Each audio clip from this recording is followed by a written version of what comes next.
Mi nombre es David Santiago Ipial Villa y voy a presentar la solución al problema propuesto del brazo robótico. En primer lugar presentamos la etapa 1, que es la identificación de la periferia, donde se buscan las variables tanto de entrada como de salida. Entonces tenemos los pistones 1, 2 y 3 que indican el movimiento de la mano, el giro y de subida del brazo respectivamente. Entonces, para identificar el movimiento y la posición de los pistones tenemos los sensores A0, A1 para el pistón de la mano, el sensor B0 y B1 para el pistón de giro y C0 y C1 para el pistón de subida y de bajada del brazo, que serían sensores de entrada o variables de entrada.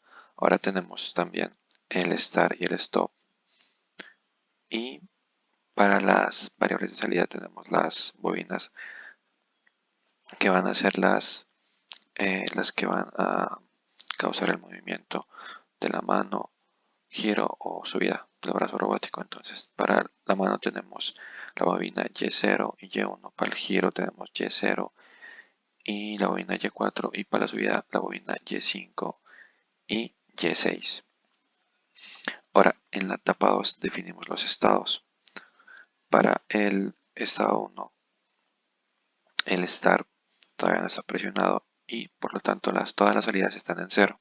Ahora, para el estado 2, el start se presiona y tenemos que que la salida Q0.1, Q0.3 y Q0.5 están en 1, identificando la primera posición del brazo robótico. El resto de salidas están en 0. Ahora, para el estado 3, M0.2, el robot abre la mano, por lo que la salida Q0.1 cambia de estado de 1 a 0 y la salida Q0.0 cambia de estado de 0 a 1. Y las otras salidas van a ser iguales que el estado inmediatamente anterior.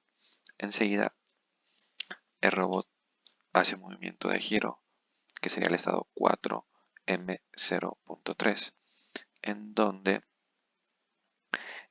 cambia de estado la salida Q0.2, que pasa de 0 a 1, y la salida Q0.3 pasa de 1 a 0, y las demás salidas se mantienen iguales que el estado anterior. Luego el robot se inclina hacia abajo, que sería el estado 5, M0.4, donde las salidas Q0.4 pasa de 0 a 1 y Q0.5 pasa de 1 a 0. Y las otras salidas se mantienen iguales al estado anterior. Luego de que el robot baja la mano, este cierra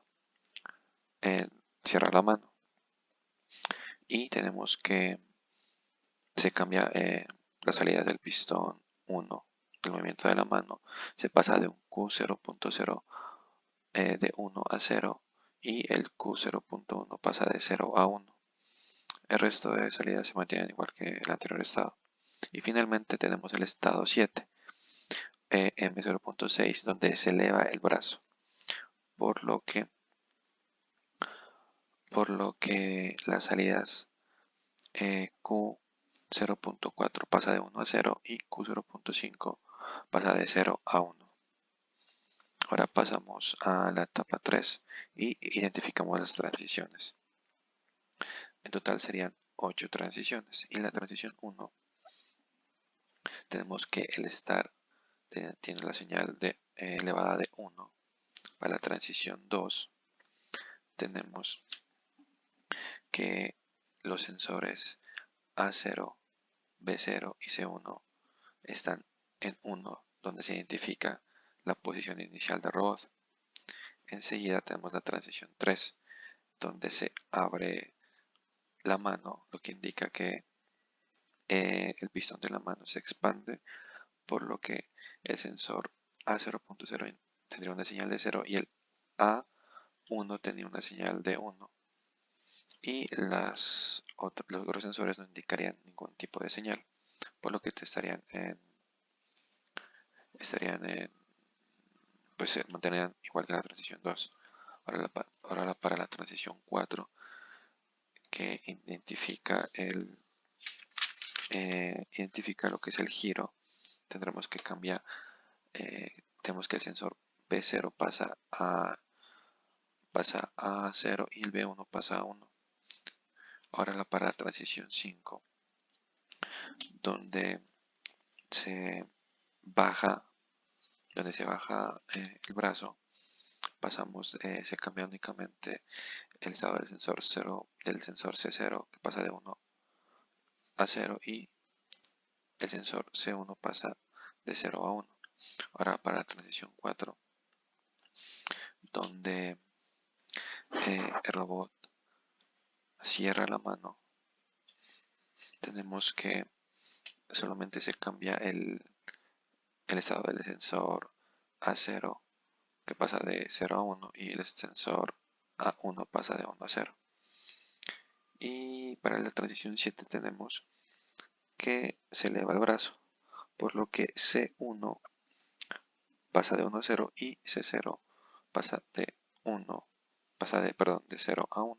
Y finalmente tenemos la transición del stop, donde se apagaría todo el circuito y el stop pasa de 0 a 1.